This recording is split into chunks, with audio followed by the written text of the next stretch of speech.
میرے گھر میں بیٹی ہوئی تو میں بہت ڈر گئی کیونکہ میرے سسرال والے لڑکا چاہتے تھے۔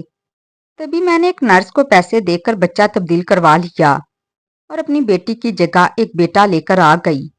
سب بہت خوش تھے، لیکن مجھے کبھی کبھی پچھتاوا ہوتا۔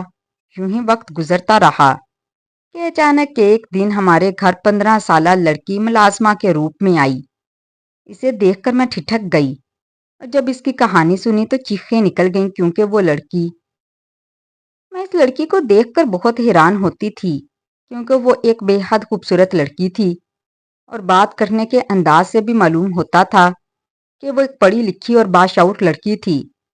مگر مجھے یہ سوچ حیرت میں ڈال دیتی کہ اگر وہ ایک سمجھدار اور پڑھی لکھی لڑکی تھی تو اس کی ایسی بھی کیا مجبوری تھی جو وہ لوگوں کے گھروں پر کام کر کے اپنا گزارا کر رہی تھی۔ میں نے اس سے بہت بار اس بارے میں پوچھنے کی کوشش کی مگر وہ مجھے ہر بار ہی ٹال دیتی۔ اس کے ٹالنے کا انداز بھی اس حد تک خوبصورت ہوتا کہ مجھے اکثر بھول جاتا کہ میں اس سے کیا جاننا چاہتی ہوں، لیکن میں ہر بار یہ ارادہ کر لیتی کہ میں اس کی حقیقت کے بارے میں جان کر ہی رہوں گی۔ بہت دن تک ایسا ہوتا رہا کہ وہ مجھے ٹالتی رہی، جیسے وہ میری کسی بھی بات کا کوئی جواب نہیں دینا چاہتی تھی۔ لیکن ایک دن اس نے مجھے اپنی ساری کہانی بتا ہی دی، جس کو سن کر میرے پیروں تلے سے زمین نکل گئی۔ میرا نام منال ہے۔ میرا تعلق لاہور کے ایک پوش علاقے سے تھا۔ میں خوبصورت اور ذہین لڑکی تھی۔ اس کے ساتھ ساتھ میری قسمت بھی بہت اچھی تھی کیونکہ میں نے جس گھر میں آنکھ کھولی وہاں پر دولت کی ریل پیل تھی۔ اسی لیے میری زندگی ہمیشہ خوشگوار اور آرام دہ گزری۔ میں اپنے والدین کی اکلوتی بیٹی تھی اور ان کی آنکھوں کا تارا تھی۔ وہ مجھ سے بہت محبت کرتے اور میری ہر خواہش، ہر ضد کو پورا کرتے۔ میرے ماں باپ نے مجھے بہت اچھے اسکول کالج میں تعلیم دلوائی۔ انہوں نے کبھی بھی اس بات پر شرمندگی محسوس نہیں کی کہ ان کا کوئی بیٹا نہیں، بلکہ وہ تو مجھ پر فخر کرتے۔ امی ابو نے مجھے ہمیشہ اچھے برے کی تمیز سکھائی اور ہر ایک کا ادب کرنے کی بھی تعلیم دی۔ جس طرح سے امی ابو نے میرا خیال رکھا، وہ چاہتے تھے کہ میری شادی بھی کسی ایسے گھر میں ہو جہاں پر میرا خیال رکھا جاتا اور جہاں کے لوگ میری قدر کرتے۔ اسی لیے انہوں نے میری شادی کا فیصلہ بہت سوچ سمجھ کر کیا۔ میری عمر نکلتی جا رہی تھی، لیکن امی ابو کو کوئی جلدی نہیں تھی۔ وہ تو بس یہ چاہتے تھے کہ میں جہاں پر بھی جاؤں خوشیاں میری جھولی میں خود بخود آ جائیں۔ تب ہی امی ابو کو میرے لیے ایک مناسب رشتہ مل ہی گیا۔ اس کا نام علی تھا۔ میری شادی ایک ایسے گھرانے میں ہوئی جہاں کے لوگ بڑی محبت اور احترام کے ساتھ ایک دوسرے کے ساتھ جیتے تھے۔ علی اور ان کے والدین بھی مجھ سے بہت محبت کرتے تھے اور علی بھی مجھ سے بہت پیار کرتے تھے اور میری چھوٹی سی چھوٹی خوشی کے لیے ہر ممکن کوشش کرتے رہتے۔ وہ ویسے تو ایک پرائیویٹ کمپنی میں معمولی سی نوکری کرتے تھے، مگر میری ہر ضرورت کو اپنی اولین ترجیح سمجھتے تھے۔ علی کا خاندان بہت معزز تھا اور ان کے امی ابو نے ہمیشہ مجھے اپنی بیٹی ہی سمجھا اور بہت عزت دی۔ وہ بھی میری ہر ضرورت اور ہر آرام کا خیال رکھتے۔ میں خود کو خوش قسمت سمجھتی جو مجھے علی جیسا شوہر اور اتنا اچھا سسرال ملا۔ میرے امی ابو مجھے اپنے گھر میں خوش دیکھ کر مطمئن تھے۔ شادی کے بعد کچھ وقت تک سب کچھ ٹھیک چل رہا تھا، مگر ایک دن علی کی امی نے مجھے اپنے پاس بلایا اور مجھے کہنے لگی، منال بیٹا، تمہاری شادی کے بعد ہم بہت خوش ہیں، لیکن ہمیں کچھ بات کرنی ہے۔ میں حیران تھی کہ ان کو مجھ سے ایسی بھی کیا بات کرنی جو وہ اتنی تہمید باندھے جا رہی ہیں، مگر میں نے بھی ان سے پوچھ لیا، امی جان سب ٹھیک تو ہے؟ آپ کو مجھ سے کیا بات کرنی ہے؟ انہوں نے گہری سانس لی اور کہنے لگیں، بیٹا تم ہمارے بیٹے کا اور ہمارا بہت خیال رکھتی ہو، ہم تم سے بہت خوش ہیں، لیکن ہماری یہ خواہش ہے، ہم چاہتے ہیں کہ تم دونوں کے ہاں ایک لڑکا ہو تاکہ ہماری نسل کا سلسلہ جاری رہ سکے۔ میں تھوڑی حیران ہوئی، لیکن میں نے خاموشی سے سر ہلا دیا۔ میرا دل کچھ بے چین تھا، لیکن میں نے یہ بات ذہن میں رکھی کہ سسرال والوں کا یہ مطلب صرف اپنے خاندان کی خوشی سے تھا، کیونکہ اگر ایسی بات نہ ہوتی تو وہ خاص طور پر بیٹے کا ذکر کیوں کرتی، بلکہ وہ تو یہ بھی کہہ سکتے تھے کہ ہمیں اپنے پوتے یا پوتی کو دیکھنا ہے۔ جس طرح سے انہوں نے بیٹے کا ذکر کیا، میرے دل میں شک آ گیا کہ شاید وہ لڑکا ہی چاہتی ہیں۔ یہ باتیں 1 سال بعد سچ ثابت ہوئیں۔ جب میرے ہاں پہلی بار بچہ ہوا تو وہ ایک بہت خوبصورت بیٹی تھی۔ میں تو اس بیٹی کو پا کر بہت زیادہ خوش تھی۔ میرے لیے تو وہ ایک خوشی کا لمحہ تھا، لیکن مجھے علی کے امی ابو کی آنکھوں میں مایوسی صاف نظر آ رہی تھی۔ انہوں نے تو آگے بڑھ کر میری بیٹی کو ایک نظر دیکھا بھی نہیں، بلکہ علی کی امی آگے بڑھ کر مجھ سے کہنے لگیں، ہمیں توقع تھی کہ تمہارے ہاں لڑکا ہوگا، مگر تم نے ایک بیٹی کو پیدا کر کے ہماری امیدوں پر پانی پھیر دیا۔ میرا دل بہت دکھی تھا، لیکن میں نے کوشش کی کہ میں اپنی بیٹی کی خوشی میں ہی خوش ہوں۔ میری تو وہ اولاد تھی، مجھے اس سے کوئی فرق نہیں پڑتا تھا کہ وہ بیٹی ہے یا بیٹا، مجھے تو اس سے محبت تھی۔ میں نے اپنی بیٹی کو اپنے سینے سے لگایا اور دل ہی دل میں اسے اپنی زندگی کی سب سے بڑی خوشی سمجھا۔ علی بھی اپنی بیٹی کے لیے بہت محبت بھرا تھا، لیکن اس کے امی ابو کی باتیں اسے پریشان کرنے لگیں۔ دوسرے سال جب میں دوبارہ حاملہ ہوئی تو میرے سسرال کی امیدیں اور زیادہ بڑھ گئیں۔ سب کی دعائیں اور خواہشیں یہی تھیں کہ اس بار لڑکا ہو۔ میرے دل میں خوف تھا، کیونکہ میں جانتی تھی کہ اگر اس بار بھی بیٹی پیدا ہوئی تو سسرال والوں کا رویہ میرے ساتھ بدل سکتا تھا۔ وہ سب جو مجھ سے اتنی محبت کرتے تھے، مجھے اتنی اہمیت دیتے تھے، ایک دم سے مجھے اپنی نظروں سے گرا سکتے تھے۔ میں یہی سوچ سوچ کر بہت زیادہ پریشان رہتی۔ اگر اس بار بھی میرے ہاں لڑکا نہ ہوا بلکہ لڑکی ہی ہوئی تو میں کیا کروں گی؟ کیا علی بھی اس بار میرے ساتھ دے پائیں گے؟ علی بھی میری پریشانی سے اچھی طرح واقف تھے، اسی لیے وہ مجھے تسلی دیتے رہے اور کہتے رہے، تم فکر مت کرو، سب کچھ اچھا ہی ہوگا۔ مگر جیسے جیسے وقت گزر رہا تھا میرا خوف بڑھتا ہی جا رہا تھا۔ جب میری طبیعت خراب ہوئی تو سب سسرال والے مجھے لے کر ہاسپٹل پہنچ گئے۔ وہ سب بہت خوش تھے، ان کو پورا یقین تھا کہ اس بار ان کی امیدوں پر میں پورا اتروں گی، مگر میرا دل ڈر رہا تھا۔ مجھے خوف تھا کہیں میں ان کی امیدوں پر پانی ہی نہ پھیر دوں۔ اس بار پھر سے وہی ہوا جس کا مجھے ڈر تھا۔ جب ڈاکٹر نے مجھے آ کر یہ خوشخبری سنائی کہ مبارک ہو، اللہ نے آپ کو رحمت سے نوازا ہے، ڈاکٹر کی بات سن کر میرا چہرہ ایک دم اتر گیا۔ مجھے تو بیٹی کے پیدا ہونے پر خوشی ہوئی تھی، مگر سسرال والوں کا سوچ سوچ کر مجھے رونا آ رہا تھا۔ وہ جو مجھ سے لڑکے کی امید لگائے بیٹھے تھے، اگر ان کو بیٹی کے بارے میں معلوم ہو جاتا تو وہ میرے ساتھ کیسا برتاؤ کرتے۔ وقت بہت کم تھا اور مجھے کچھ سمجھ نہیں آ رہا تھا کہ میں کیا کروں۔ تب ہی اچانک میرے ذہن میں خیال آیا اور میں نے پاس کھڑی ہوئی نرس کو اشارے سے اپنے پاس بلایا۔ میں نے اس نرس کو اپنے بارے میں سب کچھ بتا دیا اور اس کو اپنے سسرال والوں کی سمیت کے بارے میں بھی بتا دیا کہ وہ مجھ سے بیٹا چاہتے ہیں، لیکن میرے ہاں بیٹی کی پیدائش ہوئی ہے، اور اس کو اپنی مدد کے لیے کہا۔ پہلے تو اس نرس نے مجھے صاف انکار کر دیا، مجھے ہر حال میں ایک لڑکا چاہیے تھا۔ تبھی میں نے اس نرس کے ہاتھ میں کچھ پیسے رکھ دیے اور اس سے کہا، ایک نومولود لڑکا لا کر میری گود میں رکھ دو۔ وہ لڑکا رنگ و صورت میں ہلکی سی سانولی رنگت کا تھا، مگر مجھے اس بات کی کوئی پرواہ نہیں تھی۔ مجھے تو بس لڑکا چاہیے تھا اور وہ مجھے مل گیا۔ جب میرے سسرال والوں کو اس بارے میں علم ہوا کہ میں نے ایک لڑکے کو جنم دیا ہے تو وہ سب بے انتہا خوش ہو گئے۔ علی کی امی نے تو میرا ماتھا چوم کر مجھے بے تحاشا پیار کیا۔ علی بھی بہت خوش تھا، وہ مجھے بار بار دلاسے دے رہے تھے کہ میں نے تمہیں کہا تھا نا کہ پریشان مت ہونا، تم نے دیکھا نا اللہ نے ہماری دعا سن لی اور ہمیں بیٹے سے نواز دیا۔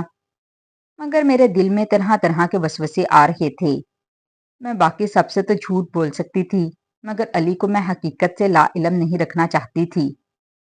میں نے بہت سی ہمت اکٹھی کی اور علی کو ساری سچائی بتا دی کہ میں نے ایک بیٹی کو ہی جنم دیا تھا، مگر سسرال والوں کے بارے میں سوچ کر میں نے ہاسپٹل میں ہی اپنی بیٹی کو کسی لڑکے سے بدل دیا۔ علی نے میری ساری بات سن کر اپنا سر پکڑ لیا، ان کو مجھ پر بے تحاشا غصہ آیا۔ میں نہیں جانتی تھی کہ علی کو بیٹیوں سے اتنا لگاؤ ہے۔ تب وہ مجھ سے کہنے لگے، یہ میں نے کیا کر دیا؟ اگر بیٹی پیدا ہوئی تھی تو ایسی بھی کون سی کوئی بڑی بات ہو گئی؟ بیٹی پیدا کرنا کوئی گناہ تو نہیں۔ مگر تب وہ بھی اپنے امی ابو کے برتاؤ کے بارے میں سوچ کر خاموش ہو گئے۔ بہت عرصے وہ مجھ سے ناراض ہی رہے، مگر میری مجبوری جانتے ہوئے وہ بھی مان ہی گئی۔ جیسے جیسے وقت گزرتا گیا مجھے بھی اپنے اس بیٹے سے محبت ہو گئی، جس کو میں نے اپنی بیٹی کے بدلے میں ہاسپٹل سے لیا تھا۔ میں نے اس لڑکے کا نام احمد رکھا۔ جب سے احمد ہمارے گھر میں آیا تھا، علی کے امی ابو کا رویہ زینب کے ساتھ بھی بہت اچھا ہو گیا۔ وہ زینب سے بھی ویسے ہی پیار کرنے لگے جیسے وہ احمد کو پیار کرتے تھے۔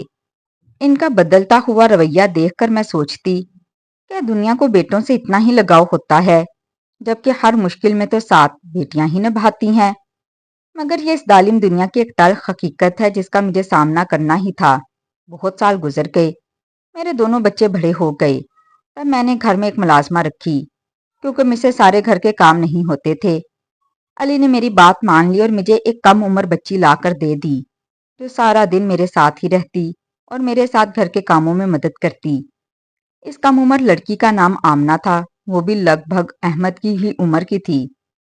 مجھے وہ لڑکی بے حد معصوم لگتی کیونکہ میں نے اس کو جتنی دفعہ بھی کہا وہ مجھے کبھی کام سے منع نہیں کرتی اور میرا ہر کام کرتی۔ اس کے چال چلن سے ایسا لگتا تھا جیسے وہ کسی بہت اچھے گھر کی لڑکی تھی اور اس کی پرورش بھی بہت اچھی ہوئی تھی۔ میں آمنہ کو جب بھی دیکھتی مجھے اپنی بیٹی یاد آ جاتی۔ اس بات کو تو بہت وقت گزر چکا تھا لیکن اب مجھے پچھتاوا ہونے لگا کہ میں نے ایسا کیوں کیا۔ کاش میں اپنی بیٹی کو ساتھ ہی لے آتی۔ کاش میں اس وقت اپنے سسرال والوں کی کڑوی باتوں کا سامنا کر لیتی تو مجھے اس طرح سے پچھتانا نہ پڑتا۔ ہو سکتا تھا 2 بیٹیوں کے بعد اللہ مجھے اپنے ہی بیٹے سے نواز دیتا۔ میں ہی ایک دم سے اتنی سخت دل ہو گئی کہ اپنے ہی خون کو ہاسپٹل میں لاوارثوں کی طرح چھوڑ آئی۔ آمنہ ایک بہت اچھی اور معصوم لڑکی تھی مگر اس نے مجھے کبھی بھی اپنی ماضی یا اپنے گھر والوں کے بارے میں نہیں بتایا۔ میں نے اس سے بہت بار اس کے ماضی اور اس کے گھر والوں کے بارے میں جاننے کی کوشش کی مگر وہ ہر بار میری بات کو بہت خوبصورتی سے ٹال دیتی۔ میں اکثر اکیلے بیٹھ کر اپنی اس بیٹی کو یاد کر کے روتی۔ علی بھی اس بات سے اچھی طرح واقف تھے کہ مجھے اپنی وہ بیٹی یاد آتی تھی مگر وہ کچھ نہیں کر سکتے تھے کیونکہ اس میں سارا قصور صرف اور صرف میرا ہی تھا۔ آمنہ کا چہرہ تو مجھے کسی بھی صورت اجنبی نہیں لگتا تھا۔ اس میں کچھ ایسا تھا جو میرے دل میں کچھ گہری یادیں زندہ کر دیتا۔ اس لڑکی کی آنکھوں میں خاص گہرا پن تھا جو میرے دل میں ہلچل مچا دیتا۔ میرے دل میں ایک اضطراب سا تھا جو مجھے بار بار اس لڑکی آمنہ کی طرف متوجہ کرتا۔ ایک دن میں نے آمنہ سے بات کرنے کا فیصلہ کیا۔ میں پکا ارادہ کر چکی تھی کہ ہر حال میں اس کے ماضی کے بارے میں جان کر ہی رہوں گی کیونکہ وہ جب سے میرے گھر آئی تھی اس کا تو جیسے واپس جانے کا دل ہی نہیں کرتا تھا۔ مجھے بھی اس کے ساتھ ایک اپنائیت محسوس ہوتی تھی۔ میں نے آمنہ کو بہت پیار سے اپنے پاس بٹھایا۔ وہ بھی میرے ساتھ بہت مانوس ہو چکی تھی کیونکہ میں اس کا بھی بالکل ویسے ہی خیال رکھتی جیسے میں زینب اور احمد کا خیال رکھتی تھی۔ اسی لیے وہ مجھ سے بہت سی باتیں کر لیا کرتی مگر اس نے کبھی بھی مجھ سے اپنے ماضی یا اپنے گھر والوں کا ذکر نہیں کیا۔ لیکن اس روز اس پر میری نرمی کا اثر ہو ہی گیا اور تب اس نے مجھے اپنی ساری حقیقت اپنی زندگی کے بارے میں سب کچھ بتا ہی دیا جو میرے لیے ایک دھچکے سے کم نہیں تھا۔ اس کی ساری کہانی سن کر میرے پیروں تلے سے زمین ہی نکل گئی۔ آمنہ نے مجھے اپنی کہانی کچھ اس طرح سے سنائی۔ میں نے جب سے آنکھ کھولی خود کو ایک ایسی جھونپڑی میں پایا جو موسموں کے ساتھ ساتھ اپنی جگہ بدلتی رہتی تھی۔ میں خانہ بدوش کے گھر رہتی تھی جو کبھی مجھے شہر میں اپنے ساتھ بھیک مانگنے کے لیے لے جاتے تھے اور جب کبھی میں پیسے کم لے کر واپس آتی تو وہ مجھے بری طرح سے مارتے پیٹتے۔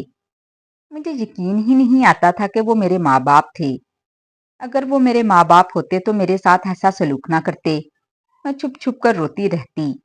میرے رونے پر بھی میرے ماں باپ کو بہت غصہ آتا اور تب انہوں نے مجھے بتایا کہ وہ میرے حقیقی ماں باپ نہیں بلکہ ان کو تو میں ایک کچرے کے ڈھیر میں سے ملی تھی اور انہوں نے مجھے اپنے پاس رکھ کر میرے اوپر ایک بہت بڑا احسان کیا۔ جب سے مجھے یہ حقیقت معلوم ہوئی تو میں نے اس جھونپڑے سے بھاگنے کے بارے میں سوچنا شروع کر دیا۔ اس لیے میں نے اس جھونپڑی سے بھاگنے کا فیصلہ کر لیا اور میں ایک رات خاموشی سے اس جھونپڑی سے بھاگنے میں کامیاب بھی ہو گئی۔ تب میں ایک بڑی سی حویلی میں پہنچی۔ وہاں کی چوہدرانی مجھے دیکھ کر بے حد خوش ہو گئی اور اس نے مجھے اپنے ساتھ رکھ لیا۔ اس نے میری بہت اچھی تربیت کی تھی۔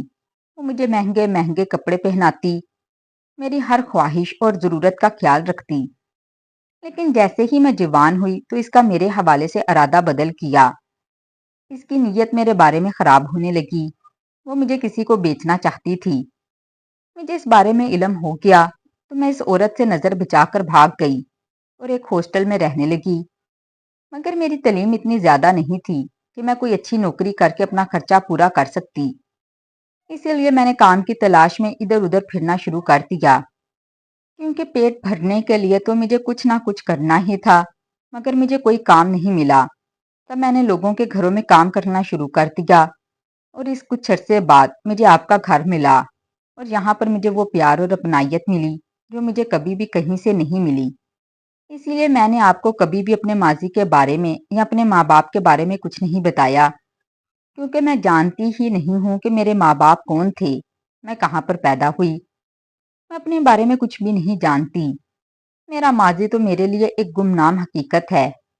میں نے جیسے ہی آمنہ کی ساری کہانی سنی، میرا دل خون کے آنسو رونے لگا اور مجھے اپنی اس بیٹی کا خیال آنے لگا جس کو میں ہاسپٹل میں چھوڑ کر آ گئی تھی۔ میں سوچنے لگی کہ ہو سکتا ہے میری بیٹی کے ساتھ بھی کچھ ایسا ہی ہوا ہو، لیکن ان سب کی قصوروار میں ہی تھی جو حالات سے گھبرا کر اپنی بیٹی کو ہاسپٹل میں چھوڑ آئی۔ اگر میں ایسا نہ کرتی تو ہو سکتا تھا وہ بھی میرے ساتھ ہی ہوتی اور جیسی زندگی آمنہ گزار رہی تھی ویسی زندگی اس کا مقدر نہ بنتی۔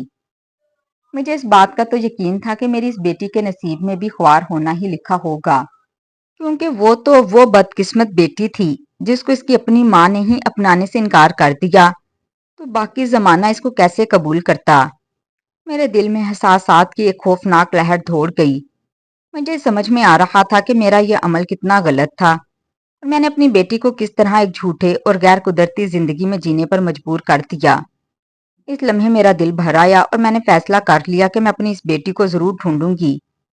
میری آنکھوں میں آنسو تھے اور میں نے آمنہ کو اپنے گلے لگا لیا۔ مجھے اس پل ایسا لگا جیسے آمنہ ہی میری وہ کھوئی ہوئی بیٹی تھی جس کو میں خود اپنے ہاتھوں سے چھوڑ آئی تھی۔ میں نے آمنہ سے وعدہ کیا کہ میں اس کی مدد ضرور کروں گی اور اس کو اپنی ہی اولاد کی طرح پیار کروں گی جیسے میں زینب اور احمد کو کرتی ہوں۔ میں اس کی بھی تربیت ویسے ہی کروں گی جیسے میں زینب اور احمد کی کرتی تھی۔ میں اپنی ہر غلطی کا اعتراف کرنے کے لیے تیار تھی اور اب میں آمنہ کو اس کی اصل شناخت واپس دلوانا چاہتی تھی، چاہے اس میں کتنا ہی وقت لگ جاتا۔ اس کے بعد میں نے اپنے سسرال کے سامنے یہ سچائی رکھی اور ان کو وہ سب بتا دیا۔ میں نے ان کو بتایا کہ دوسری بار ہاسپٹل میں نے جس کو جنم دیا تھا وہ ایک لڑکی تھی، نہ کہ وہ لڑکا جو انہوں نے سمجھا۔ سسرال والے میری بات سن کر چونک گئے۔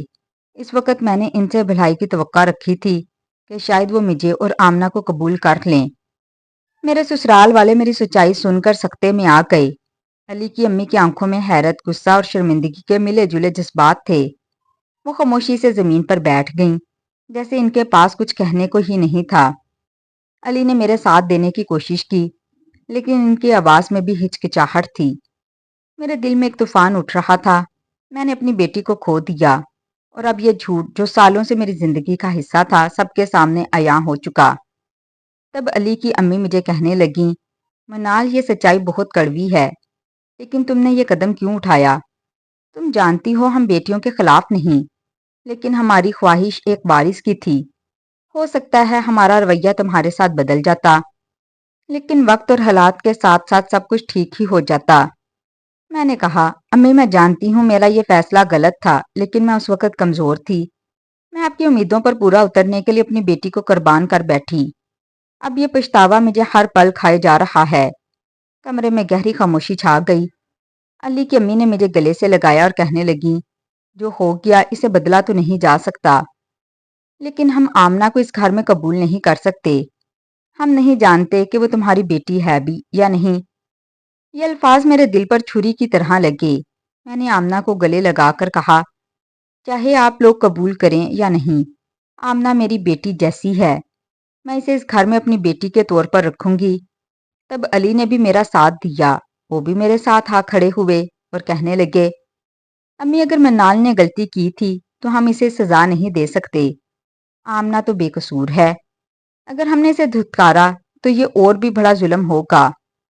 سب سسرال والے آمنہ کو میرے ساتھ رہنے دینے کے لیے بہت مشکل سے راضی ہوئے، لیکن میں خوش تھی کہ آمنہ میرے ساتھ تھی اور میں نے اس بچی کی زندگی کو خوار ہونے سے بچا لیا۔ آمنہ میرے گھر میں رہنے لگی اور میں نے اسے اپنی بیٹی کی طرح پالا۔ میں نے زینب اور احمد کو بھی سچ بتا دیا۔ احمد کو شروع میں یہ بات بہت عجیب لگی، لیکن زینب فوراً آمنہ کے قریب ہو گئی۔ اس کو تو جیسے ایک بہن مل گئی۔ وہ آمنہ کو اپنی بہن ہی سمجھتی تھی۔ دونوں بہنوں کے درمیان محبت بڑھتی چلی گئی۔ آمنہ نے اپنے تعلیمی سفر کو دوبارہ شروع کیا۔ میں نے اسے وہ سب کچھ دیا جو میں نے اپنی زینب کے لیے سوچا تھا۔ وہ جلد ہی اپنی محنت اور قابلیت سے سب کے دل جیتنے لگی۔ سسرال والوں کا رویہ بھی وقت کے ساتھ نرم ہو گیا۔ کچھ عرصہ سسرال والے مجھ سے ناراض رہے کہ میں نے آمنہ کو اپنے ساتھ کیوں رکھا، لیکن آہستہ آہستہ ان کی ناراضگی بھی ختم ہو گئی۔ آج میں سوچتی ہوں کہ کاش میں نے سسرال والوں کی یہ ناراضگی پہلے ہی مول لے لی ہوتی تو آج مجھے اپنی بیٹی سے اس طرح ہاتھ نہ دھونا پڑتا اور وہ بھی میرے ساتھ ہی ہوتی۔ مجھے نہیں معلوم آمنہ میری ہی بیٹی ہے یا نہیں، لیکن میں اسے اپنی ہی بیٹی سمجھتی ہوں۔ تو ناظرین، آج کی کہانی آپ کو کیسی لگی کمنٹ باکس میں لازمی بتائیے گا۔ کہانی پسند آئی ہو تو ویڈیو کو لائک اور چینل کو سبسکرائب کر دیں۔ شکریہ، اللہ حافظ۔